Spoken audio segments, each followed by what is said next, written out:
بسم اللہ الرحمن الرحیم۔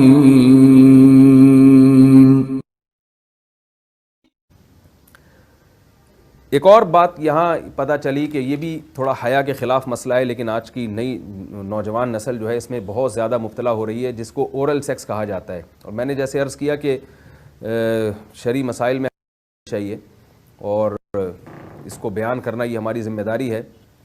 تو یہ چیز بھی انگریزی فلموں سے اور فحش فلموں سے ہماری نئی نسل میں بہت تیزی سے سرایت کر رہی ہے، اور لوگ اس بارے میں علماء سے بہت زیادہ مسائل پوچھتے ہیں، خواتین بھی پوچھتی ہیں جو اس میں مبتلا ہیں۔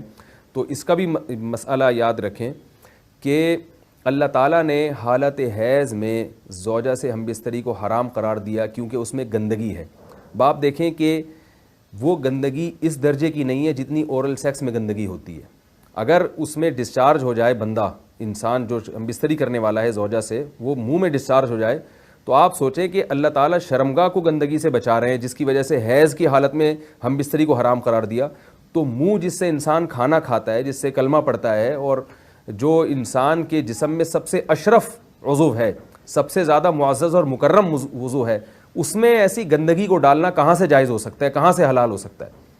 تو آج بعض متجدد قسم کے لوگ جو ہے نا اس کو حلال قرار دے رہے ہیں، تو یہ بالکل غلط ہے۔ تو یہ بات خوب ذہن میں رکھیں کہ اورل سیکس کے ذریعے اپنی خواہش کو پورا کرنا اس طور پر کہ ڈسچارج ہو جائے انسان عورت کے منہ میں، بیوی کے منہ میں، یہ بالکل حرام ہے، بالکل ناجائز ہے، کیونکہ منی ایک غلیظ اور ناپاک اور گندگی ہے، اور ناپاک اور نجس چیز ہے۔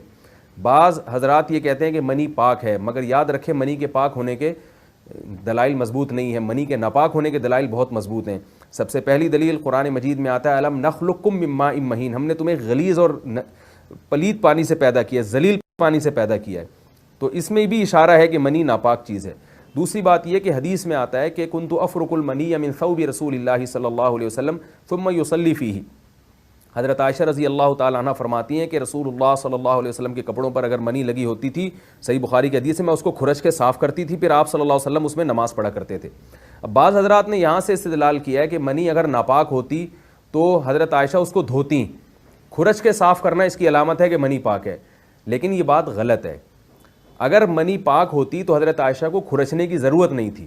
بات یہ ہے کہ وہ نجاست جس کا ایک باقاعدی جسم ہوتا ہے اور وہ کھرچ کے جسم سے یا کپڑوں سے الگ ہو سکتی ہے، تو اس نجاست کو پاک کرنے کا طریقہ یہ ہے کہ اس کو کھرچ دیا جائے۔ ناپاک تھی تبھی تو حضرت عائشہ رضی اللہ تعالی عنہ اس کو باقاعدہ کھرچ رہی ہیں اور دور کر رہی ہیں۔ اور گیلی منی کو یہ ثابت ہے کہ حضرت عائشہ رضی اللہ تعالی عنہ آپ صلی اللہ علیہ وسلم کے کپڑوں سے دھویا کرتی تھیں اور آپ صلی اللہ علیہ وسلم اس میں نماز پڑھا کرتے تھے۔ حضرت عمر رضی اللہ تعالی عنہ کے دور میں کسی شخص کو احتلام ہوا تو اس نے اپنے پورے جو ہے نا وہ کپڑے دھوئے، تو حضرت عمر نے اس کو منع کیا، فرمایا کہ اتنا کافی تھا کہ اس جگہ کو تم دھو لیتے۔ تو اس میں بھی حضرت عمر اس کو باقاعدہ دھونے کا حکم دے رہے ہیں۔ کسی بھی صحابی نے اعتراض نہیں کیا کہ یا امیر المومنین آپ ان کو دھونے کا حکم کیوں دے رہے ہیں، منی تو پاک ہے۔ تو منی کے جو ناپاک ہونے کے دلائل ہیں وہ بہت مضبوط ہیں۔ باقی اس کو جو کھرچنے کا حکم ہے وہ اس لیے کہ منی کے پاک جو اگر خشک ہو جائے تو وہ کھرچ کے بھی پاک ہو جاتی ہے، اس کو پھر دھونا ضروری نہیں ہوتا۔ اس کی مثال ایسے جیسے حدیث میں آتا ہے، صحابہ کرام فرماتے ہیں کہ ہمارے تلواروں میں دشمن کا خون لگا ہوتا تھا تو ہم اس کو زمین پہ اچھی طرح رگڑ کے اسی کو لٹکا کے نماز پڑھتے تھے۔ تو دیکھیں خون بھی ایسی چیز ہے کہ جو سوکھنے کے بعد اس کی ایک پاپڑی سی جم جاتی ہے، تو حالانکہ خون کو بھی ناپاک مانا جاتا ہے، جمہور علماء کے ہاں خون ناپاک چیز ہے، لیکن صحابی کیا کر رہے ہیں، اس کو رگڑ کے زمین پہ اور جو اس کو اچھی طرح رگڑ کے جب اس کا اثر زائل ہو گیا تو اسی کو لٹکا کے نماز پڑھ رہے ہیں۔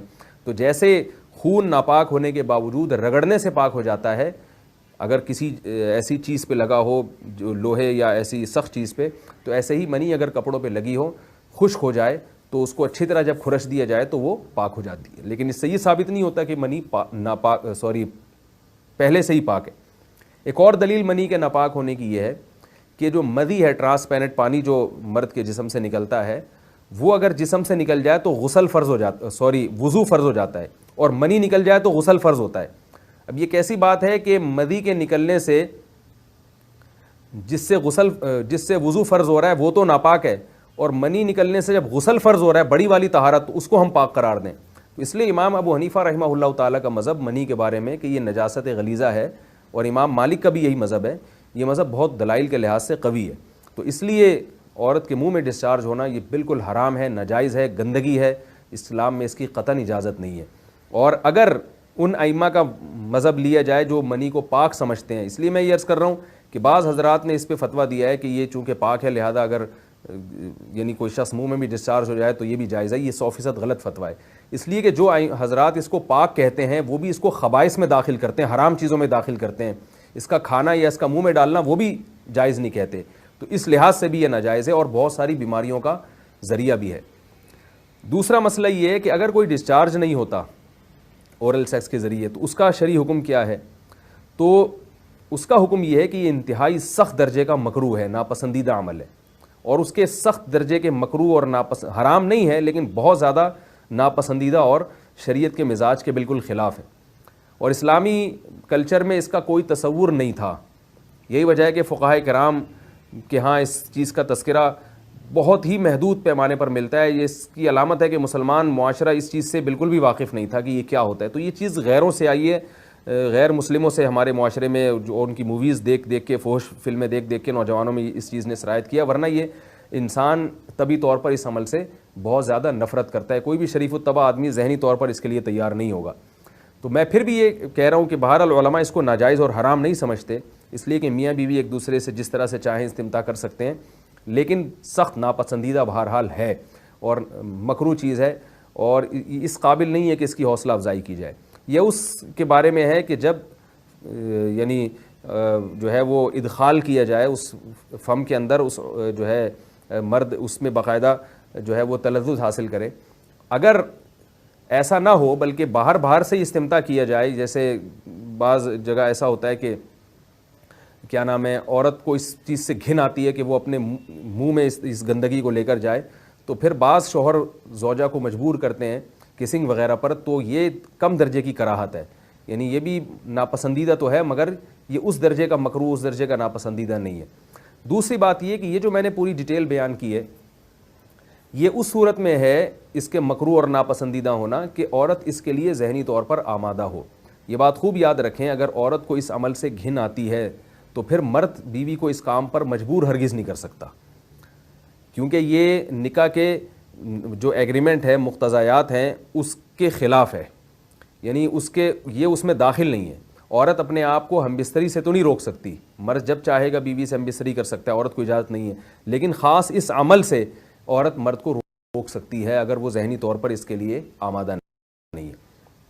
یہ تو میں نے اورل سیکس سے متعلق کچھ فقہی احکام بیان کیے ہیں.